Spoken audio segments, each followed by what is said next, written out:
The Grand Theatre buzzed with excitement as London's elite gathered for the annual Royal Variety Show. Golden lights sparkled across the ornate ceiling of the Royal Albert Hall, casting a warm glow over the distinguished guests who had come to witness an evening of spectacular entertainment. Among them sat Catherine, Princess of Wales, elegant in a midnight blue gown that caught the stage lights perfectly. As she settled into her red velvet seat in the royal box, Kate couldn't help but smile at the familiar butterflies dancing in her stomach. After years of attending royal events, one might think she'd grown accustomed to the spotlight, but tonight felt different somehow. Perhaps it was the intimate nature of the variety show, or maybe it was the secret she'd been carrying for weeks now, a delightful burden that seemed to grow heavier with each passing day. The show began with a flourish of music and dancing, performers taking the stage one after another in a celebration of British talent. Kate applauded politely, her training in royal etiquette guiding her responses, but her mind wandered to earlier that morning at Kensington Palace. She had been in the nursery, helping her youngest son Louis with his morning routine, when he'd asked her an innocent question that had stopped her in her tracks. "Mummy, why do you sometimes hum that funny song when you think we're not listening?" The question had caught her completely off guard, and she'd laughed it off with a simple, "Just an old song I remember, darling." But Louis's observation had struck a chord. The melody he'd noticed was one she'd been unconsciously humming for weeks, a tune from her childhood that had recently taken on new significance. It was connected to something she'd discovered about herself, something that would surely surprise her children and perhaps even her husband William. During the intermission, Kate found herself in conversation with several performers backstage, a tradition that had become one of her favorite parts of these events.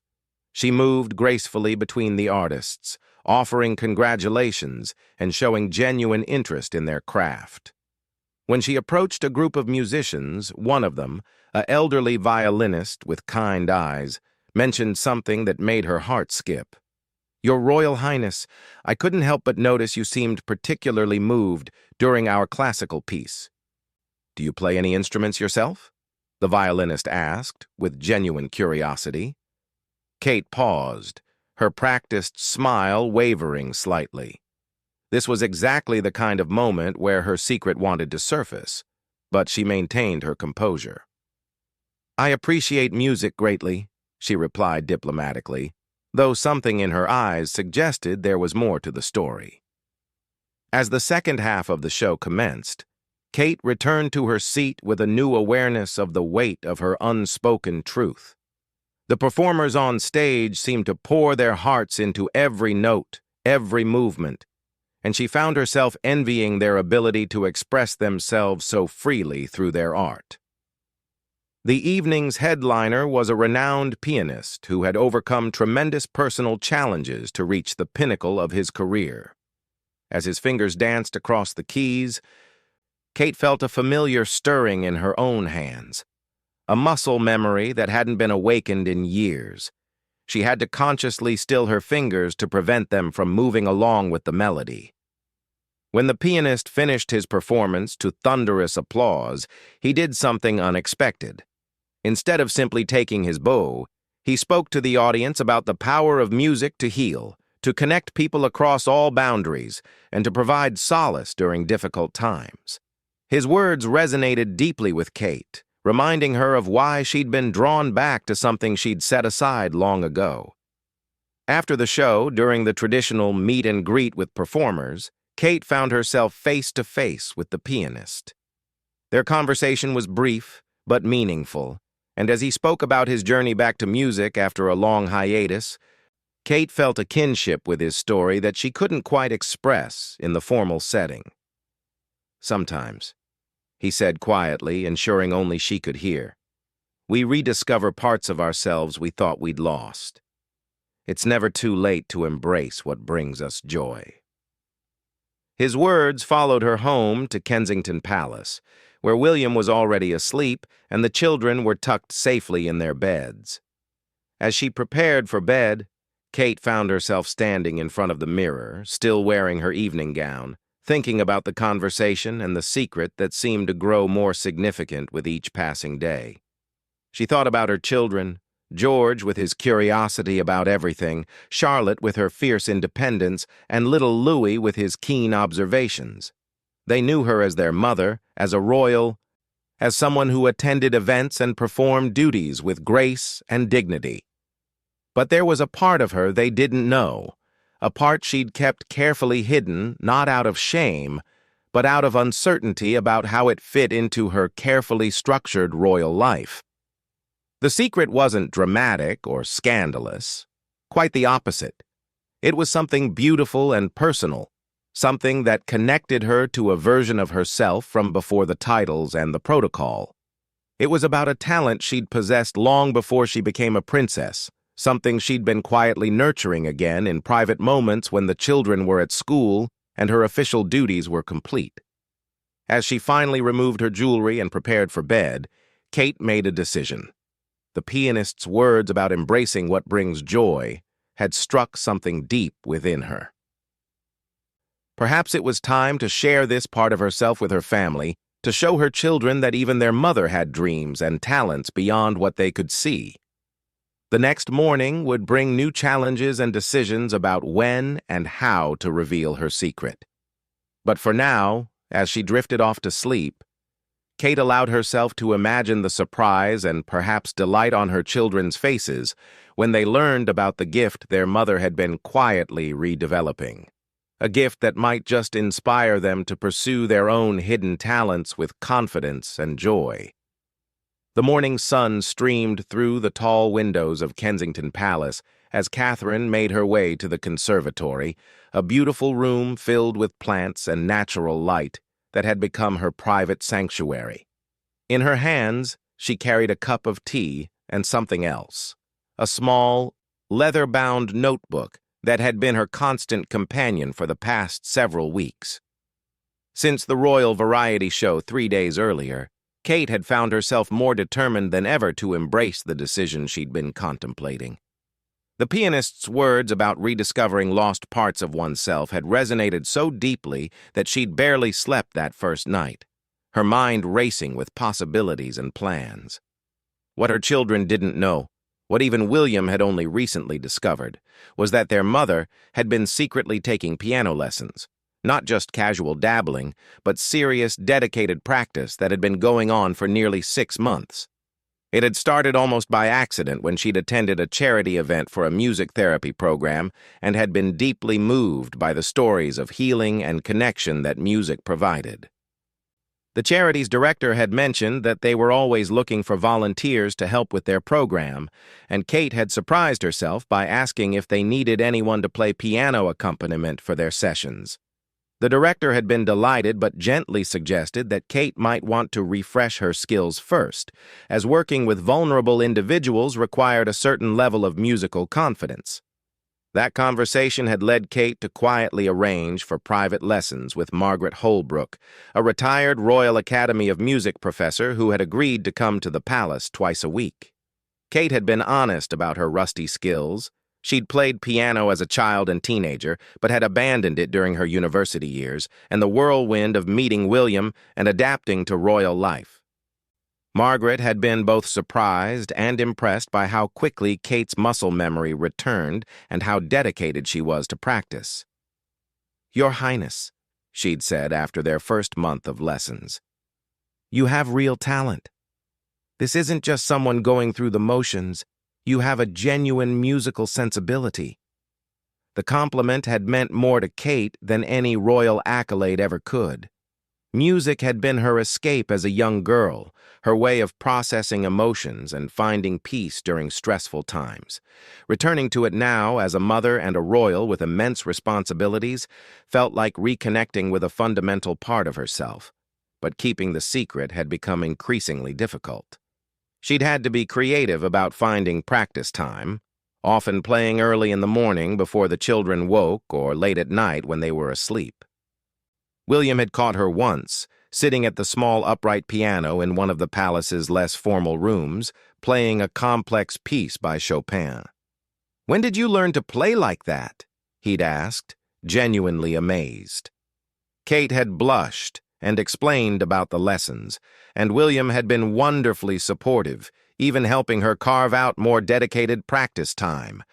But the children remained unaware, partly because Kate wasn't sure how to explain this sudden passion to them, and partly because she wanted to reach a certain level of proficiency before revealing her new pursuit. She worried they might not understand why she'd kept it secret, or worse, that they might feel she was being selfish by pursuing something purely for herself. This morning, however, Kate had made a plan. Margaret was coming for their regular lesson in an hour, but first, Kate wanted to practice the piece she'd been working on, a beautiful arrangement of a folk song that had been popular during her childhood. It was the same melody Louis had caught her humming, though she'd been unaware she was doing it. As her fingers moved across the keys, Kate felt the familiar sense of peace that came with losing herself in music. The melody flowed naturally, her technique having improved dramatically over the months of dedicated practice. She was so absorbed in the music that she didn't notice the small figure that had appeared in the doorway. "Mummy," came a voice that made Kate's hands freeze above the keys. She turned to find Charlotte standing in the entrance to the conservatory, her school uniform slightly rumpled, her backpack still on her shoulders. Her daughter's eyes were wide with surprise and curiosity.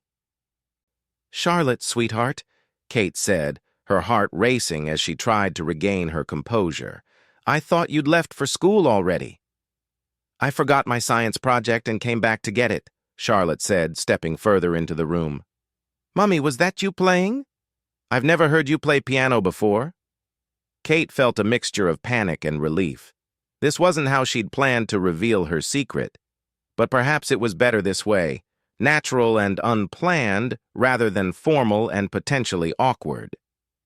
"Yes, darling, that was me," Kate admitted, patting the bench beside her. "Would you like to sit with me for a moment?"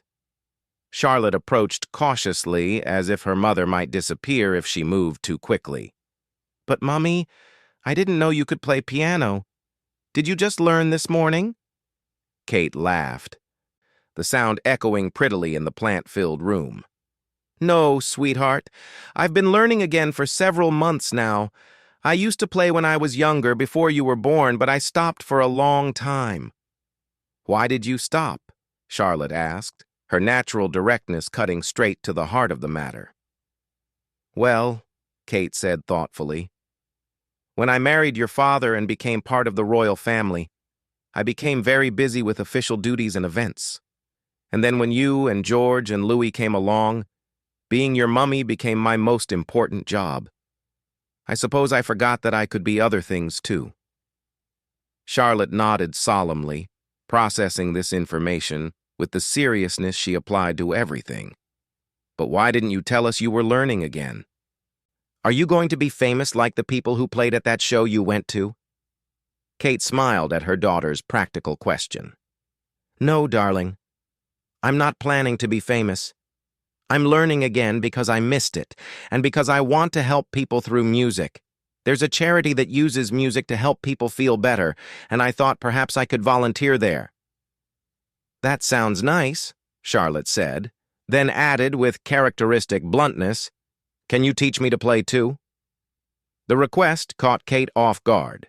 She'd been so focused on her own journey back to music that she hadn't considered that her children might be interested in learning as well. "Would you like to learn?" Kate asked. "Yes," Charlotte said decisively. "And I think George might want to learn too. He's always making up songs in his head." As they sat together in the conservatory, Kate realized that her secret was no longer just hers to keep. Charlotte's discovery had opened a door that couldn't be closed again. Soon, George and Louis would know too, and then perhaps the broader world when she began volunteering with the music therapy charity. But instead of feeling anxious about the loss of privacy, Kate felt a growing excitement. Perhaps sharing this part of herself with her children would inspire them to pursue their own interests and talents. Maybe it would show them that their mother was a complete person, not just someone defined by her role as a royal or a parent. "Would you like to hear the song I was playing when you came in?" Kate asked. Charlotte nodded eagerly, and Kate began to play the folk melody again. This time with her daughter beside her, sharing in something that had been private and personal, but was now becoming a bridge between them. As the music filled the conservatory, Kate realized that some secrets were meant to be shared, and that revealing them could create connections more beautiful than any solo performance. 2 weeks had passed since Charlotte's unexpected discovery in the conservatory, and the secret that Kate had carefully guarded for months was now the center of an enthusiastic family project. What had begun as her private journey back to music had transformed into something far more wonderful than she could have imagined. The revelation had unfolded naturally over several days. Charlotte, true to her word, had immediately told George about their mother's hidden talent. George, ever the curious eldest child, had peppered Kate with questions during dinner that evening, wanting to know everything from how long she'd been practicing to whether she knew any songs from his favorite movies. Louis, being the youngest, had simply marched up to the piano the next morning and declared, "Mummy, play the happy song," referring to the folk melody he'd been unconsciously humming along to for weeks without knowing where he'd heard it. William had watched these interactions with visible delight, pleased to see his wife sharing this part of herself with their children. "You know," he'd said to Kate privately, "I think this is exactly what they needed to see. That pursuing something you're passionate about is important, even as an adult." The most significant change, however, came when Kate decided to include her children in her lessons with Margaret Holbrook.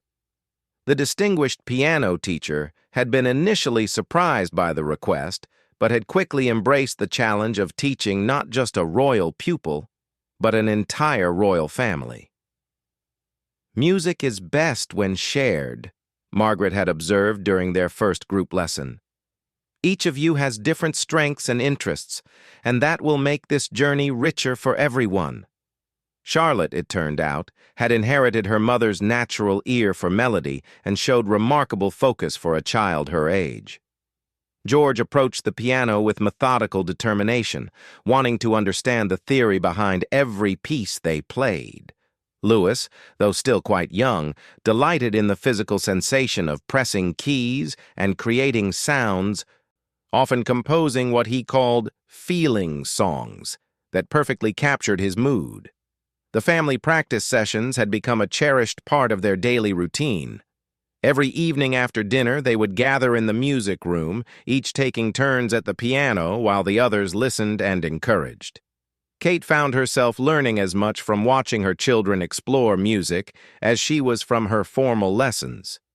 But the true test of Kate's musical journey was approaching rapidly. The music therapy charity she'd been quietly supporting had invited her to perform at their annual fundraising gala. Unlike the Royal Variety Show where she'd been a guest, this event would feature Kate as a performer, sharing the stage with professional musicians to raise money for their programs. "Are you nervous, Mummy?" George had asked the night before the gala, finding Kate practicing in the music room after he was supposed to be asleep. "A little bit," Kate admitted, making room for him on the piano bench. "But also excited. Sometimes doing something that scares you a little bit is how you know it's important." "Will we be able to watch you play?" Charlotte asked, appearing in the doorway with Louis trailing behind her. Kate smiled, realizing that her children's presence made everything feel less daunting. "Yes, darling. The whole family will be there, and afterwards, there's something special I want to tell everyone about this music program." The evening of the gala arrived with all the elegance of a royal event, but with a warmth and intimacy that felt entirely different from Kate's usual public appearances. The venue was a beautifully restored concert hall in central London, filled with supporters of the music therapy charity and several high-profile guests who had come specifically to hear the Princess of Wales perform. Kate had chosen to play a piece that had become meaningful to her family. An arrangement of the folk melody that Louis had first caught her humming, but enhanced with harmonies that George had suggested, and a rhythmic pattern that Charlotte had created. It was, in every sense, a family composition. As she walked onto the stage in an elegant emerald green gown, Kate felt a calmness she hadn't expected. In the audience, she could see William and the children in the front row, their faces beaming with pride and excitement. Margaret Holbrook sat nearby, her encouraging smile visible even from the stage. Kate settled at the grand piano and began to play. The melody flowed from her fingers with a confidence that months of practice had built, but more importantly, with an emotional authenticity that came from sharing something deeply personal with people she loved. The audience was captivated not just by her technical skill, which had improved remarkably, but by the obvious joy and passion she brought to the performance. When the piece concluded to enthusiastic applause, Kate remained at the piano for a moment longer than necessary, savoring the feeling of having shared something so personal in such a public way. As she stood to acknowledge the audience, she felt a profound sense of completion. But the evening's most meaningful moment came after her performance. During the portion of the gala dedicated to sharing stories about the charity's impact. Kate had been invited to speak, but instead of delivering a prepared speech about the importance of music therapy, she chose to share her own story. 6 months ago, she began, her voice clear and confident, I rediscovered something I thought I'd lost forever, my love of music. What started as a personal journey became something much more beautiful when I realized that music isn't meant to be kept secret. It's meant to be shared, to connect us, to heal us, and to bring joy. She went on to describe her lessons with Margaret, her children's enthusiasm for learning alongside her, and her deep admiration for the charity's work in using music to help people through difficult times. But most importantly, she talked about the lesson her children had taught her, that it's never too late to pursue something that brings you joy, and that sharing your passions with the people you love only makes them more meaningful. Tonight, she concluded, I'm not just announcing my support for this wonderful charity. I'm also announcing that my children and I will be regular volunteers in their programs. We've learned that music has the power to transform not just individual lives, but entire families, and we want to share that gift with others. The applause that followed was different from the polite acknowledgement typically given to royal speeches. It was warm, enthusiastic, and deeply appreciative of the personal nature of Kate's revelation. After the event, as the family traveled back to Kensington Palace, the children chattered excitedly about their mother's performance and their upcoming volunteer work. Louis had already decided he wanted to play piano for sad people to make them happy, while Charlotte was interested in learning more complex pieces to perform for the charity's clients. George, ever thoughtful, asked the question that had been on everyone's mind. Mummy, why did you call it a secret for so long? It's such a wonderful thing. Kate considered his question carefully as they pulled through the palace gates. Sometimes, George, we keep things private not because we're ashamed of them, but because we need time to understand how they fit into our lives. I needed to remember who I was as a musician before I could share that with all of you. And now? William asked, reaching over to squeeze her hand.